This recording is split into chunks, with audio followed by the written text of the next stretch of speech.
right across the street from USM. Am I right? Yes, sir. How long you been operating there? I actually been positioned there for almost 3 years now. 3 years. And at time it actually I opened up probably about 4 to 5 months before the first pandemic hit. Okay. And how was that? Like 4 or 5 months, you're kind of doing good, and then the pandemic hits, and everything just sort of. No, it wasn't no doing. It good. wasn't. It was a complete faith walk because Okay. I opened it up. I opened up on, God telling me to, He positioned me there, and I was actually in the process. He transitioned me. He was transitioning me from Louisiana, so I opened up on the faith of, God telling me to go there, and in the midst of that, he put me in the midst of like 5 other barbershops, and I was like, God, what are you doing? What's the competition like when there's a barbershop on every sort of street, kind of? Like, what is that like? It to me, in my mindset, it was going to be tough because those guys had already been pretty much cemented and planted here. They had been here for a long period of time. But the one thing that I found out, if God tells you to put a shop in the midst of 1,000 shops, then the one thing I can tell you, He will provide. Yeah, And so that's what He did. That's what He did. Okay, that's cool. So let's go back for a little bit. Like, so did you always want to be a barber, or did it just sort of fall into your lap? They got like move you that way, or did you feel, did you just gravitate toward that way just by people you hung out with, or like how did that happen? I ended up taking on the craft of barbering when I went to college. Coming from a single mom, 4 kids, and she couldn't send money every week, or it was $20 or $25. But for a college kid, that's not a lot of money. Especially when you have habits, that you shouldn't have. But we just being real, real folks. Of course. So It's okay to be real here. yeah. So when I come up, mom bring you to the barbershop. It was only one thing that you could do: sit down and shut up. Yeah. And look, we didn't have cell phones, we didn't have iPads or nothing like that. So my thing was I watched the guys that came before me, that were before me, working in the craft. And so when I went to college, the first thing we did was we got together, and all of us was showing highlights of of our tapes, and oh, I was a 5-star, I was this, I was that. And the next question out of our mouths was like, man, when we gonna get our haircuts? Yeah. And so I was like, man, everybody looking around, and I'm like, anybody know how to cut hair? And I just raised my hand. Oh, snap. And so that's how I picked up on the craft. But it was just the wisdom of God, because I knew it was simple. And the one thing that I thought about was everything has a starting point, and everything has an ending point. Okay. And so that's how I pretty much kind of worked my way through it. I know that there wasn't but a handful of haircuts: fade, a bob, all over even, a flat top, things like that. So it was basically and a ball fade. So basically, once you was able to master, those haircuts, the line is the haircut. Everybody knows that the line makes the haircut. And so that's how I started. I cutting, my teammates, and then next thing you know, I was cutting the basketball, and I was cutting the baseball, and I was cutting the track, and then all of a sudden, next thing you know, I'm cutting the whole campus. You had a whole business. I had a whole business, and I'm like, so I went from, mama, can you send me some money, to I'm like, okay. Mom, I'm good. Mom, I'm good. She tried to like, what you doing, son? And I'm like, Mom, I'm good. So I'm like, I got pickle jars full of money, and so I didn't have to call home and put that extra weight on her to try to say, hey, Mom, I need you to send me some money. So okay. So the thing that I always found interesting about the barbershop is that it was more than just a place to get your haircut. Like, it was a place where, a lot of people would come in and just talk about life and what's going on. And you never really knew where the conversation was going to go, but you knew you were going to have a fun time getting there. Yeah, exactly. And you always did. Tell me about some of the, a conversation that stands out in your mind as one of those that you just will never forget? That's a good one. That's a good one. Yeah, I mean, in barbering, it was a craft that was honorable. So the guys that were actually, that was paving the way for people like me to come into the craft. Most of those guys was ministers. So it was basically, God was working, even when people didn't see that God was in the midst, because, God was actually placing his people strategically into the shops and into the marketplace. So, actually it became a marketplace ministry. Cool. So that's why, people always would reference church. You had to go inside of a building. You had to be inside of a church. Yeah. We are the church. Yeah. So what God says, if you erect a temple, he say he will be there. Yeah. So my temple, I made my barbershop the temple where God resides in. Yeah. So when people come in, people could let loose of all the weight of the world, the stress, and you'll be surprised some of the things that people will confide in you and tell you because they know they can trust you. So let me get this straight. You're telling our audience that you can actually go somewhere else other than a church and hear the word of God. Is that what you're trying to? Well, I'm gonna share this here. I'm gonna share this testimony to you. Yeah. And one day I was up in there working, and it had this young lady, and her mom, and she was bringing she was bringing her son, and she came in, and she was just like, she was kind of like, she was speechless, and she said she had never been in a barbershop that played gospel music before. Okay. And I was like, okay, well. I say, well, it's always a first. Yeah. And the one thing that you have to realize, there's a market for every person for whatever they're doing. But, as far as my house is a temple that's been erected for God. Yeah. For a safe haven for people that, that are trying to get away from the things that the world is trying to force feed. Yeah, the pressures of the world. Yeah. Where they doing this and they doing that, and they want to try to force you to accept it. And so my thing was, when God began to do a work in me, then I had to kind of it wasn't straddling the fence. It either had to be I had to either be all the way in or don't do it at all. Okay. And so my thing was I chose to make my place holy for God, and I'm like, for people, because people need a place to go to be to be safe, where they can close their eyes and not have to worry about somebody pulling the gun on them, not having to worry about getting robbed, not have to worry about getting judged. Getting judged, not have to worry about they smoking marijuana, come in smelling like marijuana. Not a big deal, yeah. Yeah, all those things. But it's not about what you do; it's how you do it. Yeah. See, respect is something that has to be demanded, and if you don't demand it, then the world will force its ways upon you. And I'm like, I just basically let them know I greet them with love and tell them, I say, I would love to have your business. Yeah. But it's not that type of establishment. Gotcha. And so guess what, they like, yes sir. So that be the end of it. I find that interesting, especially because, when you talk about, like, now, I don't care about, like, who smokes, like, whatever. No, it's not me. No, to each his own. Yeah, but have had, people be a little, like, cautious, when they walk into barbershops. They never really know. You got to sort of feel the vibe first. Exactly. Yeah. And once you feel the vibe and you're okay with it, then you relax. And then that's when all of the talking starts, and you never know where the conversation leads. I think, though, like, what do you think about barbershops in, like, nowadays? Do you think there's a difference between the barbershop of today and the one that was, let's say, 20 years ago? It's an extreme difference. Really? Because, you think about it, we go back to what I said earlier.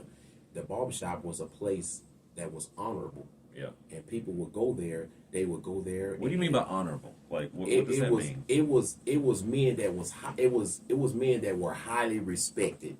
It would be God. Then it would be the pastor. But doesn't everyone need a haircut? Everyone needs a haircut. So everyone like when you say honorable, it makes it, for me, like, okay, everyone came to the same spot to talk. Exactly. There weren't that many places where everybody could come to this. It was, church, it was your school, maybe the park, and then the barbershop. Like, exactly. Okay, and but the one thing about the barbershop was it was grocery store. Forgot about that. It was a grocery store. Yeah. It was a buy selling trade. Yeah. I mean, consumer goods, and hey, well, I have this for sale. If anybody know that, somebody have this or that. So all this type of things back in the day, because we didn't have Facebook, we didn't have Snapchat, we didn't have had word of mouth. Yeah, it was basically word of mouth. Yeah. So therefore, people came to the barbershop, the place that they knew that everybody had to attend, besides church and school and work. Okay. So you think about it, the barbershop was basically the marketplace where they can exchange consumer goods. Yeah. But it was honorable. Yeah. It was honorable. Okay. So let's go back to, because what our audience may not know about you is that you spent some time playing a sport professionally. Mm-hmm. And this sport was football. Mm-hmm. So take us through the first time you hit the field, what team, and how you felt and how you performed that first time, and all of that. Go ahead. Well, I cried. Wow. I cried. That's okay. Cried. That's all right. I cried. Okay. I cried, because when I was a kid, I was growing up, I was always the sorriest kid. Okay. I was always the kid that nobody wanted on their team. The kid that nobody picked. Wow. And I'm like, and you would not have gotten me to believe that. And a lot of people don't believe it, bro. But it's 100% true. Okay. My brothers and all of my sisters and all my brothers were great athletes. Yeah. And I was the lone ranger, the one that nobody wanted, the one that they say you sorry, you're not like your sister, you're not like your brothers. And it hurted me. It hurted me to my core to have people say that. Yeah. But it motivated me. It drove me with a passion. I'm talking about it drove me. Okay. It drove me to want to be great. Okay. And it led me to the point and to the place where I am today, because I remember going to bed crying many a nights, and because nobody wanted me on the team, nobody wanted to pick me. Yeah. And I'm like, okay, it's out of me, this guy, and me. And they were like, okay, well, give me that one. So they would be like, okay, oh man, we'll take Rodney. Mm-hmm. And I was like, wow. And so it drove me. So I remember going to bed one night crying, and I was just, crying. I cried. I told God I didn't want to be sorry no more. And I told him, and I remember saying it, that God, if you just raise me up to be great, to be a great athlete, I do whatever you want me to do. Hey, do you regret that? No. I really don't. Okay. I really don't, because I'm like, I was kind of bitter at the same time. I was bitter, that God allowed it. Okay. But he dealt with me through the situation, and he told me, say, son, I saved you from yourself. Okay. So when you say he saved you from yourself, what does that mean? Like, what was going on in your life at that point that he needed to save you from? Well, you think about this. Yeah. You got a young black male that grew up, and like you said, we was poor. Yeah. But mom always made sure that we had what we needed. Didn't feel like it. It didn't feel like it. She knew go some biscuits and syrup. Yeah, that was some neck bones. So a lot of people don't. They don't understand what that is. They don't understand. Yeah. So that frying pan. Yeah, the biscuits in the frying. So you did substitute teaching. Mm-hmm. And the first two guests that I had on were teachers. Yes. And so the first guest, Gary, we were talking about how kids, they're so real to the point where they'll make fun of anybody if you give them that moment to do it. And so we were sort of having a little bit of discussion about, do substitute teachers get it worse? So did you have those kids that came in, like when you came in, that would try you, and so, I know when I started it, there were times where, because the substitute teacher doesn't really know the schedule. Mm-hmm. And so there'll be those couple of kids like, hey, Mr. Kirkland, that's not what we're supposed to be doing.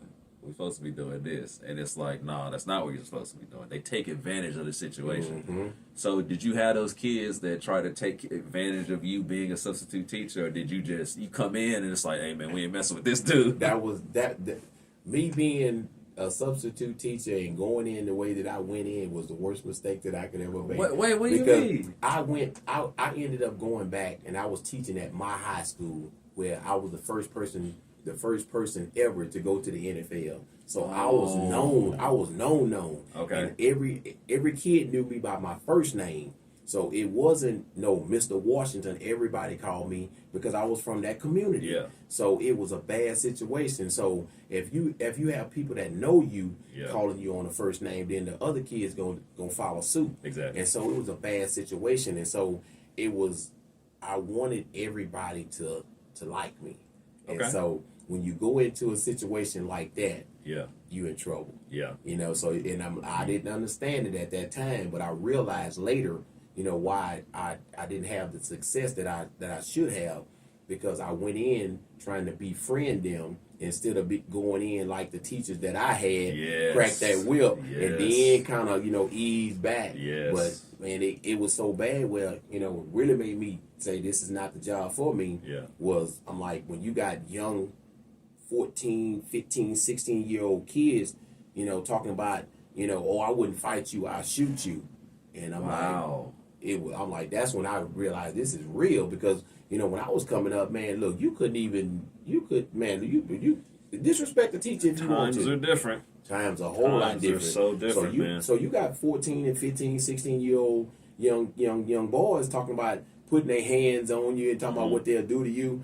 And I say, well, you from the old school. I'm from the old school, son. I would choke you out. I would choke you out. And I'm going to be waiting at the office for your mom and your dad or whoever. I'll choke you out. Okay. And so I was like, you know what?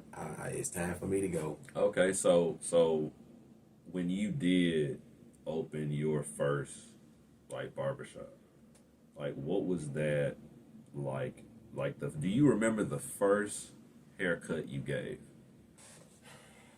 Man, not really, because it all just sort of just goes together. It just goes together. But I'm like, I'm gonna tell you like this, you know, basically, you know, when I opened my first shop, my own shop, it was like a weight of the world came off my shoulders, because it was true freedom.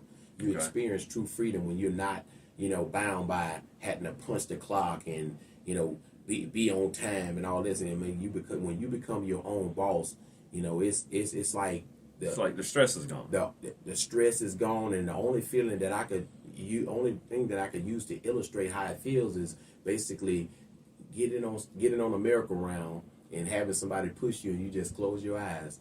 And I'm like, the freedom, you know, being your own boss. And I'm like, man, but I loved it because I love people. Okay. You know, I have a heart for people, so I got in it because I wanted to be a blessing to people, because, you know, the situation, you know, you got women that have 3, 4, 5 kids, and they can't take the kids to barbershops and get a haircut if it's not affordable. Exactly. So, you know, some guys, you know, charging, you know, outlandish prices, and though this young lady got 4 kids, she can't pay $25 or $20 for a haircut for 4 boys. Yeah. It's going to be a haircut, or it's going to be food, or it's going to be a bill. And you had those situations, like you dealt with those like situations a lot. God dealt with me on that, you know, before I did it. You know, I looked at how things were. Okay. And I always had a compassion to be able to help people. Okay. And I'm like, just to be able to help people is just a blessing. People don't understand.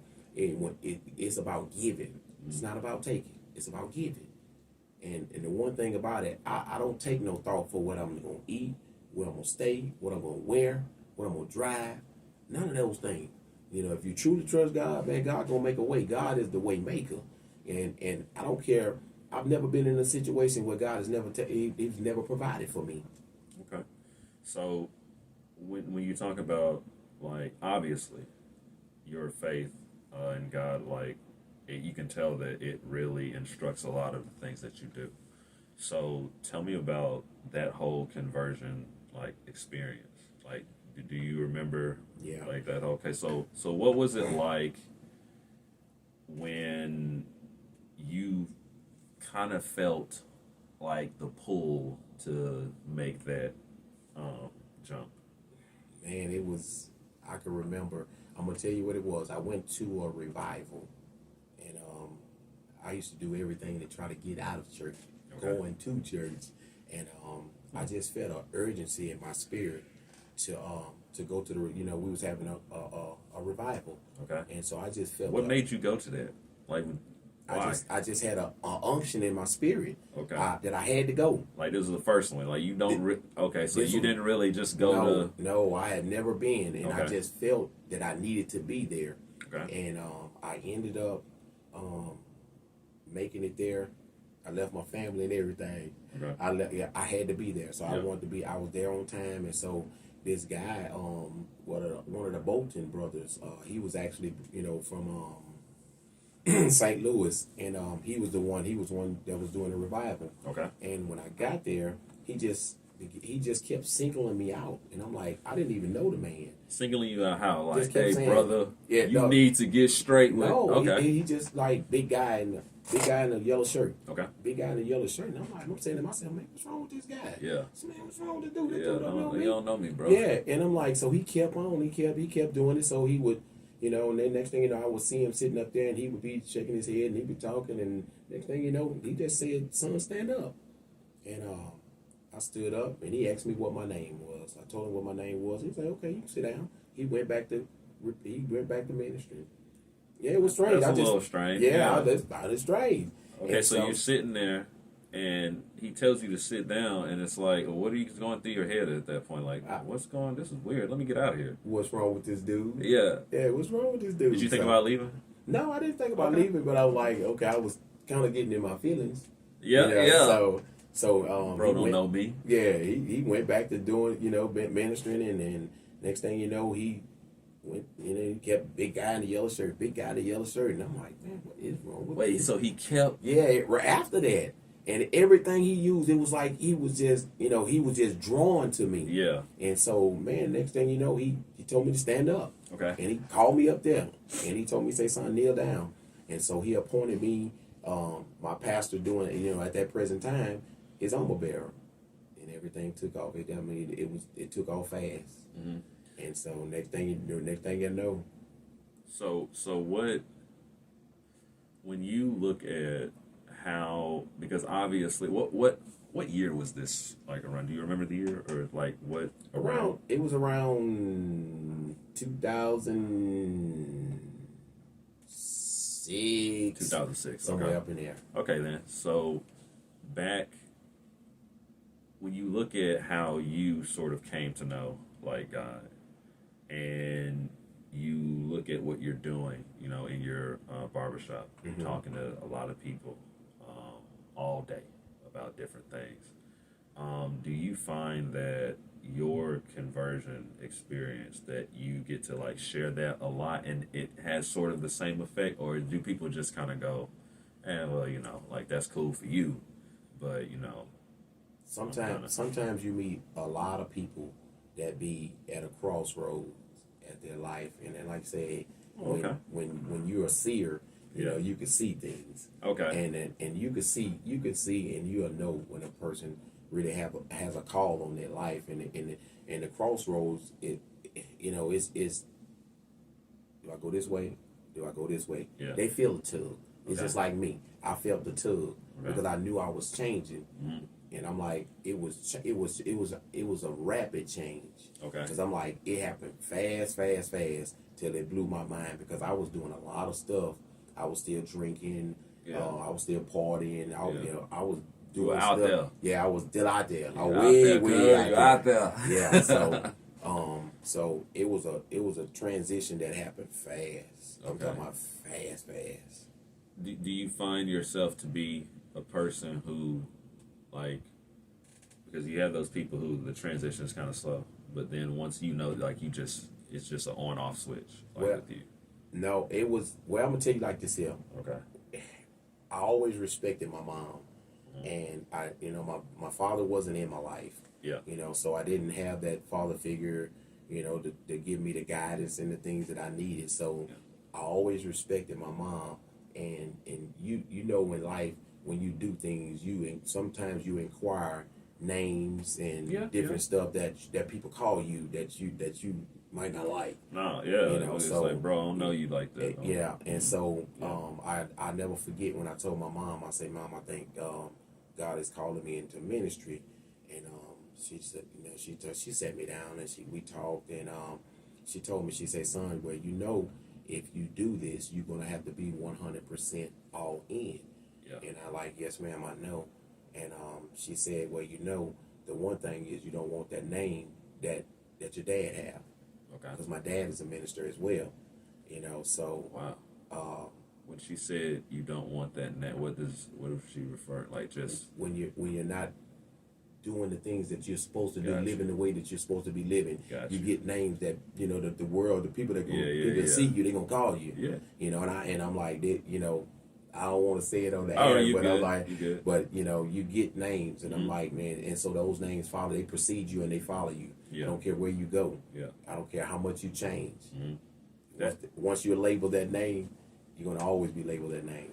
Yeah, it's the way I see like a lot of I've befriended a lot of people who believe in all different types of things, and I find that really cool because I'm constantly having to rethink everything that is in my head. And some people, they don't really like their worldviews challenged, but for me, I guess just being a counselor or whatever, like I love that type of stuff. And so what I always come across are people who, they believe in a higher power, but it's usually what another person who professed to be a Christian or a believer, sort of the negative stuff that they did toward them that sort of shunned them away from this whole, this life or the church or whatever. Do you find that as a like a point of entry to talk to people sometimes? Do they ever say that to you, like in the barbershop? It's like, well, man, I went to church, but some of those people I don't really. Well, you get that you get that a lot, and that's one of the reasons why a lot of people kind of pushed away from church because of the things that they saw. You see a lot of people that are professing to be something, but then at the same time have not allowed God to fully process them to be able to walk upright and righteous. So therefore, righteousness is a 365-day job. It's every day. Yeah. It's not something that you put down. And so whenever you're not like fully committed, and like I say, we all stumble, we all fall. But whenever when people see you, the first thing they're gonna do, they're gonna judge you. And if you're out here proclaiming or professing to be this or that or whatever it might be, if they see you, the first thing that people gonna see, because I know, because I done heard it all, because I come from the world. Yeah. That's why I don't go to church.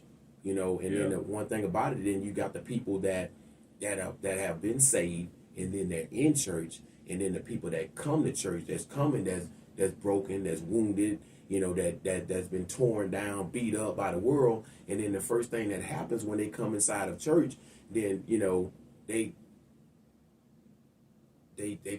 turn around, and instead of drawing them with love and allowing God to clean them up, the first thing they say, well, a young lady come in with a dress too short. Well, you shouldn't wear that. Judging, you judge them, before they even get a chance. Before God even get a chance to do any kind of work. Yeah. So the next thing you know, they're not coming back to church. I'm not going to church because they judging me. Do you think they're justified in doing that? Like, no, it's no justification in that. No. I mean, like the people, they're justified for feeling that way when they walk in. They should feel that way because they're babes. Yeah. They're babes. They're babes that are coming to Christ, or that that have came time to time. But the one thing that they have to realize, the people have to stop. They have to stop playing God and allow God to do the work. Yeah. He says, "Come, whatever state that you're in, whether you're an alcoholic, whether you're a drug addict, whether you are a pill popper, whether you this or that." He says, "Come." It's not about what you wear. It's not about none of those things. God wants your heart. That's all He care about. See, all that other stuff, once He gets you in there, God will clean it up. Yeah. I think that that's a big problem in the American church. You know, it's one of those things where I still don't think people fully kind of accept. I know they understand, but understanding something and accepting something are two different things. Mm-hmm. And so I think they understand, but they don't accept that, you know, Jesus really did die for like all, you know, for like everybody. You know, like for those who come to him, for those, it doesn't matter like what color, you know, like what whatever, you did, what where you you did, been, like none of that. None of that. And my thing has always been, if you truly understand like the Bible, you truly understand what Jesus did, then you understand that you can't judge anyone. No. Period. Like Period. it doesn't matter how you matter feel what about you what done. someone Yeah, exactly. did. You we are all, just as bad. We all as and every, see yeah. that, and I'm glad you you know you talk you brought that up because you know people want to put sin in a category. Yeah. You know, because I might drink. Yeah. And you might go out there and you might commit adultery. Yeah. Well, my sin is not as big as his sin. You know, sin it's is not sin. A thing, yeah. Sin is sin. Like God looks at all of it exactly the exact same way. And I don't think people accept that yet. But see, that's what the world has become. They want to try to force feed you what they think should be put in the category as sin and not sin. Yeah. You know, sin is sin. Yeah. But that's what people do. People have begin to prioritize and put in order a big sin or a little sin. Sin is sin. And that's what, I think that's what began the fall of the American church. Like this sort of cooked in hypocrisy. And look, I understand like everybody, fails and all that stuff. And get back up. Yeah, but I think that for some reason, like we still haven't shaken loose fully of that dynamic, that sort of judgmental. Well, I have to have everything together when I walk into this place. No, I think that's still a thing. No. Do you think that's still a thing? Man, you know how many times I've had some of my guys, the guys that I was affiliated with, and that I was running with. That's the number one thing that they would use. They would use, because they weren't clean or they felt like they were unworthy, well, I'm going to come to church when I get myself together. If you could get yourself together, then what would you need God for? Yeah. And that's what keeps a lot of people from coming to church and giving their life to God, because they feel like the things that they have done or the things that they are doing makes them so unworthy that they can't come. And the one thing about it, sin is sin. It could be a big sin or it could be a small sin. Mm-hmm. If he have you in sin, he's going to keep you in sin because he don't want you to come and become righteous and become made whole. I think it's a good thing that, and I want to say this the right way. I think it's a good thing that the sort of apparatus broke. Mm-hmm. Because there was a time, like in America, where it was like you had to go to church even if you didn't believe it. And now people are going, church, no, I'm good. And for me, I think it's a good thing because now you get to sort of when you meet someone who really takes it seriously, they have more of a story and a reason behind why they do what they do. Mm-hmm. I think a lot of people bought into the church thing because it just was the thing to do, and now because it's not, you kind of get the people who really, really believe, you're starting to get that. And, in the South, like, I think there's still people who, for the large majority of people, church is still a big thing, and that's cool. But I think that, or let me ask you this, do you think that it can be harder to really understand what church and God is about when you're saturated in it all the time? Man. Do you think that's... Man, I'm going to tell you like this. I'm finna, this didn't originate with in me. Yeah. But I'm gonna tell you something. I need God every day. Every day. Yeah. Man, I can't make it without him. Yeah. Man, the weight of the world and the things that are gonna come at you will beat you down. Yeah. And people don't understand, you know, they go out and they talk to mama, sister, brother, cousin, grandma, mama, nana, Ray Ray, Pookie, man, whoever, when they have all of these problems, because we are the greatest chameleons on the earth. What? Because we dress ourselves up every day. Christian. Every day. Yeah.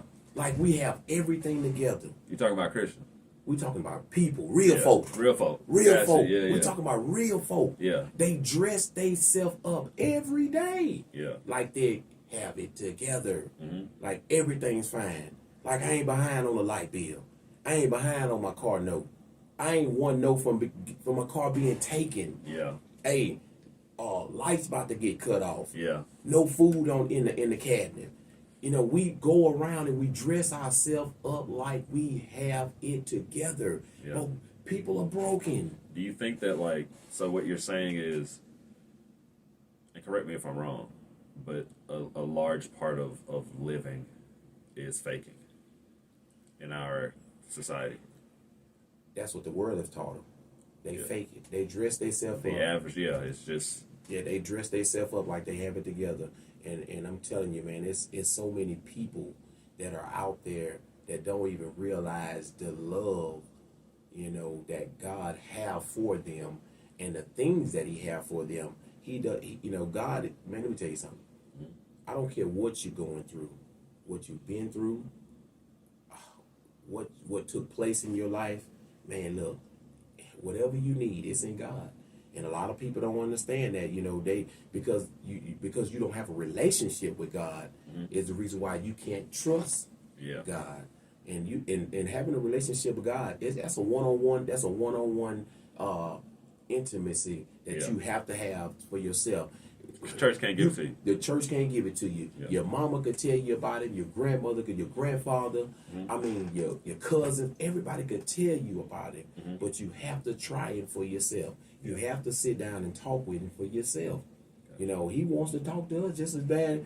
You know, as we bad as we need him, he wants to talk to us. Yeah. But he's waiting on you. It's all about you making the first step. God is such a gentleman. He would never impose his will upon no one. So whatever situation, whatever state of mind, or whatever you're doing, he's not going to impose. Yeah. God will sit back and he have so much love and compassion for you that he will protect you in the midst of some of those things. But when you in those storms are for a reason. To bring you to a place where, like, okay, man, I know there's got to be a better way. There's got to be a way out. And God be right there saying, I'm here. I'm right here, son. I'm right here, daughter. Yeah, it does take, you know, certain people like longer. You know, you have to go through certain different like roads and you know, but at the end of the day, I think all roads, you know, lead to him. Like if you're trying to get there. Man, so I promise you, man. Look, if people only knew the joy. When I say joy, you see the way I'm smiling. When I talk about, you know, my daddy, my father, because I'm like, it's personal with me. Yeah. You know, can't nobody do me like him. You know, and I'm like, I know that the situations and some of the things that I was into and places that I was into and the things that I had got myself into, and man, it wasn't nobody but God that saved me. Yeah. I know I'm still here by the grace of God. You know, and I'm like, I'll tell you the testimony that brought me to that point. Okay. I had a road of Damascus, like Apostle Paul moment. Yeah. I was on the interstate and I crashed at 85 miles an hour, and it brought me to the place where I am today. Because right then and there it was two roads I could take. Yeah. I could take this road, or I could take this road. Yeah. And I was like, I remember what my grandmother told me. She said, son, if you ever find yourself in trouble, you better call on that name Jesus. And when I crashed that motorcycle, 18 wheeler had a blowout. Yeah. The whole recap came off, and it hit me. Yeah. And I went down. Mm-hmm. Nobody stopped traffic. Nobody shielded me. Yeah. I didn't get gurneyed. I didn't get carted. I didn't get hosed. I didn't get put in the ambulance, and I definitely didn't get airlifted away. 85 miles an hour, and I'm talking about 12 o'clock in the day in auto traffic on the interstate. And you just like, well, you just got up? No. Okay. I was like, everything slowed down like the Matrix. Okay. And I could hear me skid down the road. I could hear everything around me, but it was all slow motion. Yeah. But God had his hands over me, and I didn't get run over. And the only thing that was going through my mind was that I was going to die, and I was going to stand up and get run over by an 18-wheeler. Okay. And just be done. Yeah, done. And so in the midst of that, man, I went to calling on God. Yeah. I said, oh God. Yeah. You know, so man, God allowed everything to go around me. I'm talking about, man, cars never slowed down. Nobody stopped traffic. Okay. So when I slowed down enough, I jumped up and I ran out of the road, and people were like in awe to what they had just witnessed, because they couldn't believe that, because it was bumper to bumper traffic. Yeah. And when I went down, I couldn't even get in the fast lane because there were so many cars on that side and cars were behind me. Yeah. But to explain that I didn't get run over by a car and I'm still here today, I know that there's a God. Okay. And he saved me that day. And when I got up and was safe on side of the road, the young lady asked me, she said, "Are you okay?" And I said, "I'm alive."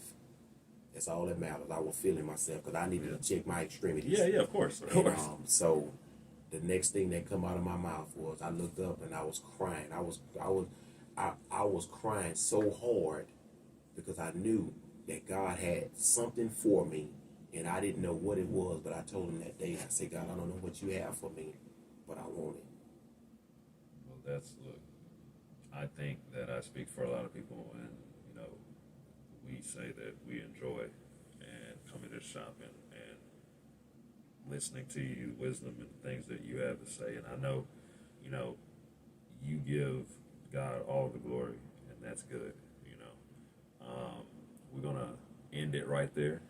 I always give the last word. So. Okay, I'm gonna tell you something.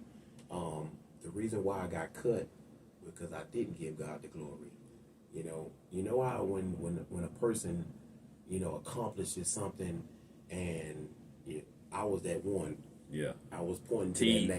It was me. It was me. Yeah. But I remember, I never stopped to tell God thank you, because when you last and you never get picked, and all of a sudden you're a 5-star, and you're all Southland Conference, you this and you that, and the NFL, and then you're in the NFL, and I never one time stopped and said, "God, I thank you.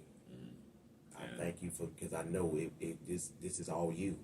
And I stole his glory, and I remember, from that point, I said, "God, if you give me a second chance, I'll never steal your glory again." But didn't realize when I said, "God, if you make me great," what it was going to cost me. Yeah, it cost you a lot. That didn't cost me anything. Oh. It paid me, because guess what? I took my rightful place. That's nice. I took my rightful place with him, and so now I don't take no glory. I'm not one drop. Mm-hmm. It's all him. Everything that I will ever do is all because of him. That's good. Every door that'll be open, it will be because of him. Everything that will happen in my life, it will be because of him. That's a great testimony, man. That's a great testimony, and thank you for coming by. Man, ain't no problem, man. I thank you for having me. Oh, yeah, man. I enjoy our talks, in the morning time, shop. Okay. All right, well.